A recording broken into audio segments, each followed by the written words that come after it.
Hi friends, welcome to జేపల్ అనే channel. ఇవాళ వీడియోలో డిస్కస్ చేసే పాయింట్ ఏంటంటే ఉస్మానియా మెడికల్ కాలేజ్కి సంబంధించి గత 3 సంవత్సరాలకు సంబంధించినటువంటి cut off score, cut off marks, వీటికి సంబంధించిన ఇన్ఫర్మేషన్.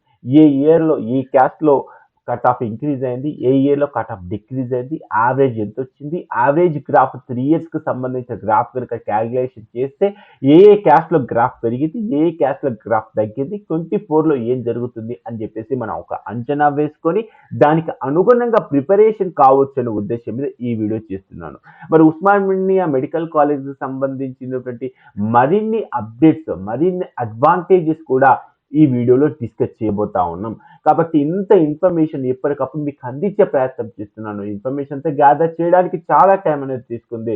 మరి మీరు 1 సెకండ్లో ఇచ్చే ఒక లైకే కాబట్టి ఖచ్చితంగా వీడియో చూసే వాళ్ళందరూ కూడా ఒక లైక్ ఇచ్చేసి, కొత్తగా మన ఛానల్కి వచ్చినట్లయితే సబ్స్క్రైబ్ చేయడము, అదేవిధంగా వీడియోని మీ ఫ్రెండ్స్ గ్రూప్లో షేర్ చేయడం అసలు మర్చిపోకండి. ఇక డైరెక్ట్గా పాయింట్కి వచ్చేస్తే ఉస్మానియా మెడికల్ కాలేజ్ పేరు ఇంటేనే ఒక రేంజ్లో ఉంటుంది. MBBS from Osmania university and Osmania medical college అంటే ఆ లెవెల్ వేరే ఉంటుంది. మరి గాంధీ అంటే ఉండదా? గాంధీ అయినా ఉస్మానియా రెండు కూడా సిమిలర్. దీంతో సీనియర్ కాలేజ్ అంటే సీనియర్ మోస్ట్ ఇండియాలోనే one of the senior college అని చెప్పొచ్చు. సో వాటికి సంబంధించిన ఇన్ఫర్మేషన్ కూడా డిస్కస్ చేద్దాం. సో లాస్ట్ 3 ఇయర్స్కి సంబంధించిన రికార్డ్స్ కనుక చెక్ చేసుకుందాం లాస్ట్లో. సో ఫస్ట్ దానికంటే ముందు మనం ఇది ఎప్పుడు స్టార్ట్ అయిపోయింది. సో ఇది ఎప్పుడు స్టార్ట్ అయిందంటే నిజాం కాలంలో 1846లో, అంటే దాదాపుగా 150 ఇయర్స్ బ్యాక్ స్టార్ట్ అయినటువంటి మెడికల్ కాలేజ్. 150 ఇయర్స్ నుంచి ఎంతమంది డాక్టర్స్, ఎంతమంది స్పెషలిస్టులు బయటకు వచ్చి ఉంటారు. సో అది మనకు ఊహకే అందదు. కాబట్టి సో ఎప్పుడు కానీ సీనియర్ కాలేజ్. సో ఎక్కడైనా మీరే అంటే ఒక మెడికల్ ఉస్మానియా ఎంబీబీఎస్ అయిపోయిన తర్వాత మీరు వేరే ఎక్కడికైనా ప్రాక్టీషన్ కానీ లేకపోతే వేరే సీనియర్ డాక్టర్స్ దగ్గరికి వెళ్ళినప్పుడు, సార్ నేను కూడా ఎంబీబీఎస్ ఉస్మానియా యూనివర్సిటీ, ఓ అవునా నేను కూడా ఎంబీబీఎస్ అక్కడే చేశాను అని చెప్పేసి చెప్తారు. అంటే ఆ ర్యాపో అనేది ఉంటుంది. సో ఆ కమ్యూనికేషన్ అనేది ఖచ్చితంగా యూజ్ అవుతుంది. ఎందుకంటే వరల్డ్లో కానీ ఇండియాలో కానీ చాలా మంది డాక్టర్స్ ఉస్మానియా మెడికల్ కాలేజ్ అని చెప్పొచ్చు. సో అంత సీనియారిటీ కాలేజ్. మరి గాంధీ బెస్ట్ కాదా అంటే గాంధీ కూడా బెస్ట్ అండి, కాదనట్లా. సో ఎప్పుడు కానీ సీనియారిటీ కాలేజ్ ఇది హైదరాబాద్ సిటీ మధ్యలో కోటిలో అయితే ఉంటుంది. సో నెక్స్ట్ ఈ కాలేజ్ గవర్నమెంట్ కాలేజ్ టోటల్గా 250 సీట్స్ ఉంటాయి. స్టేట్ కోటా వచ్చేసి 85%, all India quota 15%. Official website Osmania medical college .org. ఇక ఉస్మానియా మెడికల్ కాలేజ్ గురించి ఒక 4 ముక్కలు మనం తెలుసుకోవాలనుకుంటే 150 సంవత్సరాలు, 150 ఇయర్స్ బ్యాక్ ఓల్డ్ కాలేజ్. దాదాపుగా 10 హాస్పిటల్స్ దీనికి అఫిలియేట్ అయి ఉన్నాయి. సో అంతేకాదు 1500 ఓపీ మోర్ దాన్, అంటే ఇక్కడ with case load of the more than 1500 OP అంటే ఇట్స్ నాట్ జోక్. అదేవిధంగా మోర్ దాన్ 6000 బెడ్స్. అంటే ఎంత ఓపీ ఉంటే, ఎంత పేషెంట్స్ ఉంటే మనకు ప్రాక్టీస్ చేయడానికి అంత ఈజీగా ఉంటుంది. కాబట్టి ఉస్మానియాలో చాలా అడ్వాంటేజ్ అని చెప్పొచ్చు. అండ్ దాదాపుగా 400 స్పెషలైజేషన్స్, అంటే పీజీ అడ్మిషన్స్కి వస్తే డిఫరెంట్ స్పెషలైజేషన్స్. సో అప్పుడు ఏమవుతుందంటే ఈ ఎంబీబీఎస్ వాళ్ళు పీజీ వాళ్ళతో కమ్యూనికేషన్ చేయడానికి, అంటే ఏ స్పెషలైజేషన్స్ బాగుంటుంది, సో ఏ విధంగా ప్రాక్టీస్ చేసుకోవాలి అనేది కూడా ఆ పీజీ స్టూడెంట్స్ కమ్యూనికేట్ చేసుకోవచ్చు. అలా మనకు 400+ అడ్మిషన్స్ మనకు పీజీ అడ్మిషన్స్ ఉన్నాయంటే నాట్ జోక్. అదే 250 యూజీ అడ్మిషన్స్ అయితే ఉన్నాయి. సో వీటికి సంబంధించి మనకు ఇన్ఫర్మేషన్ ఇవ్వడం జరిగింది. సో ఇక్కడ ఇంకొక చేసుకోవచ్చు. Thousands of physicians and surgeons trained and now the spread all over the global అని చెప్పేసి ఉంది. సో ఆల్రెడీ మనకు చెప్పాను, ఎంతో మంది డాక్టర్స్ మనకు ఉస్మానియా మెడికల్ కాలేజ్ నుంచి ఉన్నారని చెప్పొచ్చు. సో ఇది ఉస్మానియా మెడికల్ కాలేజ్కి సంబంధించి. ఇక ఫీ స్ట్రక్చర్ వచ్చేసి ఆల్మోస్ట్ అన్ని మెడికల్ కాలేజీలో సేమ్ అండి. సో అది గవర్నమెంట్ మెడికల్ కాలేజీలో. సో ఇది కొంత లిటిల్ బిట్ కొంచెం ఒక 10,000 టీచర్స్ ఉండొచ్చు. కాబట్టి ఫీ స్ట్రక్చర్ అయితే పెద్ద మనం ఇబ్బంది పడాల్సిన అవసరం అయితే లేదు. ఇక నెక్స్ట్ వచ్చేసి ఫీ స్ట్రక్చర్ వచ్చేసి హాస్టల్ ఫీజుకి సంబంధించినటువంటి ఇన్ఫర్మేషన్ ఇక్కడ మీరు చెక్ చేసుకోవచ్చు. ఇది నామినల్ ఫీజు అయితే ఉంటుంది. ఇక 23-22 లాస్ట్ 2 ఇయర్స్కి సంబంధించినటువంటి కట్ ఆఫ్స్ కనుక చెక్ చేసుకుంటే మనకి ఇక్కడ రికార్డ్ అయినటువంటి కట్ ఆఫ్స్ ఇది ఎంత కూడా స్కోరే. సో స్కోర్ని ఎప్పుడు మనం డిపెండ్ చేసుకోవద్దు. ఓన్లీ మనకు మెరిట్ అనేది చాలా ఇంపార్టెంట్. మెరిట్ ఎట్లా వస్తుంది ఏంటి అనేది మనకు రాబోయే రోజులలో తెలుసుకునే ప్రయత్నం చేద్దాం. ఒక ఓపెన్ కేటగిరీకి సంబంధించి కనుక చెక్ చేసుకుంటే 21, 22కి కనుక కంపేర్ చేసుకుంటే బట్ 22, 23 సో చాలా వేరియేషన్ అయితే వచ్చింది. ఏ క్యాస్ట్‌లో వేరియేషన్ వచ్చిందనేది గ్రాఫ్ చూస్తే మనకు అర్థమైపోతుంది. ఇక్కడ ఏదైతే మీకు స్క్రీన్ షాట్ ఇచ్చానో స్క్రీన్ షాట్ తీసుకొని ప్రయత్నం చేయండి. ఏ రౌండ్‌లో ఏ క్యాస్ట్‌లో ఎంత కట్ ఆఫ్ అయిపోయింది. సో ఇంతకుముందు చెప్పారు కదా సార్ మనకు ఈ స్కోర్ అనేది కన్సిడర్ చేయొద్దు అని చెప్పేసి. నేను ఎందుకు కన్సిడర్ చేయను? ఎందుకు కన్సిడర్ చేయను అనంటే సో మనకు ఎప్పుడు గాని మీకు ఒక ఎగ్జాంపుల్ చూపిస్తాను. jpalnet.com ఫ్యూచర్‌లో మనం ఓపెన్ చేయబోతా ఉన్నాం. రిజిస్ట్రేషన్స్ కూడా ఓపెన్ చేయబోతా ఉన్నాం. ఒక ఉస్మానియా మెడికల్ కాలేజ్ గురించి తెలుసుకోవాలనుకుంటే ఉస్మానియా మెడికల్ కాలేజ్‌కి సంబంధించి ఇక్కడ కట్ ఆఫ్స్ ఆల్రెడీ ఇవ్వడం జరిగింది.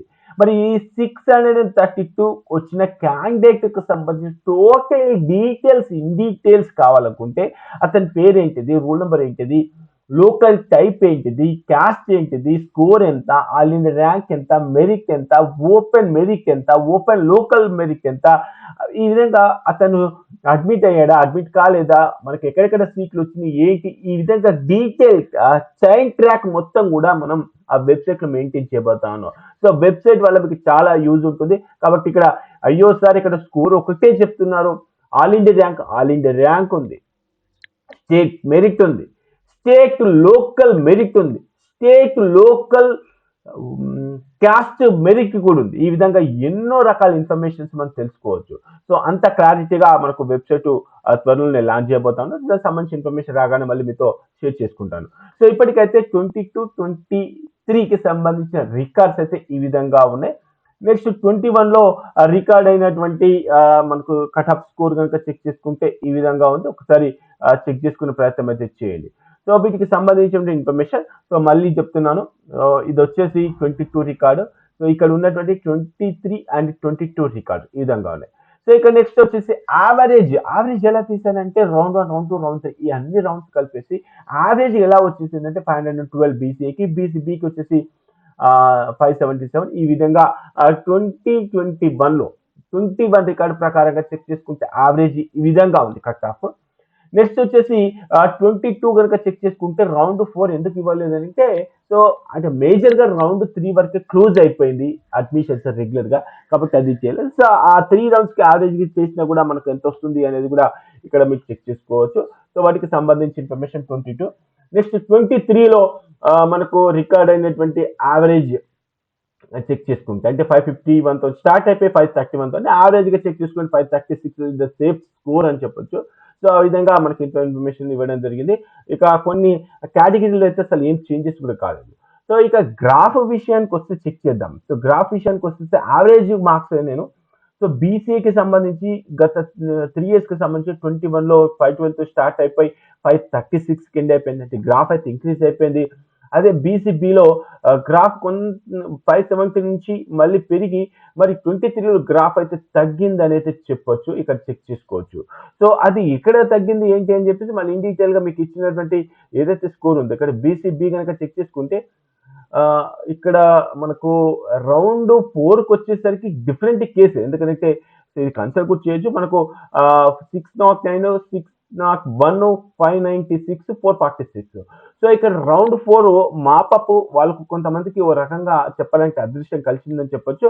సో ఇక్కడ యావరేజ్ గా చెక్ చేసుకుంటే కనుక మనకు 595 ఎబోవ్ ఉంటే కానీ మనము దీంట్లో అయితే ఎక్స్పెక్ట్ చేయలేము. కాబట్టి సో కొన్ని కేటగిరీలో కొంత ఇన్ఫర్మేషన్ అంటే కొన్ని రౌండ్లలో కొన్ని మాపప్పులు వాళ్ళకు కలిసి వస్తాయని కూడా మనం అయితే చెప్పుకునే ప్రయత్నం అయితే చేయొచ్చు. సో దానికి సంబంధించి సో ఇక బీసీబీకి ఆ విధంగా ఉంది. బీసీసీకి వచ్చేసి 532, 566, 543కి క్లోజ్ అయిపోయింది. బీసీడీ 574, 585, 569. సో ఎక్కడ మనకు ఇంక్రీజ్ అయిపోయింది, ఎక్కడ డిక్రీజ్ అయిపోయింది అనేది కూడా ఇక్కడ మీరు యావరేజ్ గ్రాఫ్ అయితే చెక్ చేసుకునే ప్రయత్నం అయితే చేయొచ్చు. సో వీటికి సంబంధించినటువంటి గ్రాఫ్స్ ఇన్ఫర్మేషన్ ఇక ఇక్కడ కట్ ఆఫ్ అంటే 23 కట్ ఆఫ్ కనుక చెక్ చేసుకుంటే రౌండ్ 4 అనేది మాపప్, రౌండ్ 3 అనేది కూడా కొంత మాపప్ లాగానే జరిగింది. కాబట్టి మనం మేజర్ గా కన్సిడర్ చేసుకుంటే రౌండ్ 1, రౌండ్ 2 ఇవైతే మనం బాగా గుర్తుపెట్టుకో. అంటే ఏ రౌండ్‌లో ఎంత కట్ ఆఫ్ అయింది. రౌండ్ 1 ఎంత ఓపెన్ అయింది. రౌండ్ 2కి వచ్చేసరికి ఎంత వచ్చేసింది. రౌండ్ 3కి వచ్చేసరికి ఏ విధంగా వచ్చింది అనేది కూడా ఇక్కడ మీరు చెక్ చేసుకోవచ్చు ప్రతి కేటగిరీకి సంబంధించి. సో ఈ విధంగా ప్రతి ఇయర్‌కి సంబంధించినటువంటి రిపోర్ట్స్ అయితే ఇవ్వడం జరిగింది. సో మరి ఇలా ఎన్నో రకాల రిపోర్ట్స్, ఎన్నో రకాల అనాలిసిస్ ఫ్యూచర్‌లో మీకు ఇవ్వబోతున్నాను. మీ ముందుకు తీసుకురాబోతా ఉన్నాను. కాబట్టి సో నెక్స్ట్ ఏ కాలేజ్ అనేది మీరు కింద కామెంట్ బాక్స్‌లో కామెంట్ చేయండి. ఆ కాలేజ్‌కి సంబంధించిన ఇన్ఫర్మేషన్ టోటల్‌గా ఇన్ డీటెయిల్‌గా డిస్కస్ చేసే ప్రయత్నం అయితే చేద్దాం.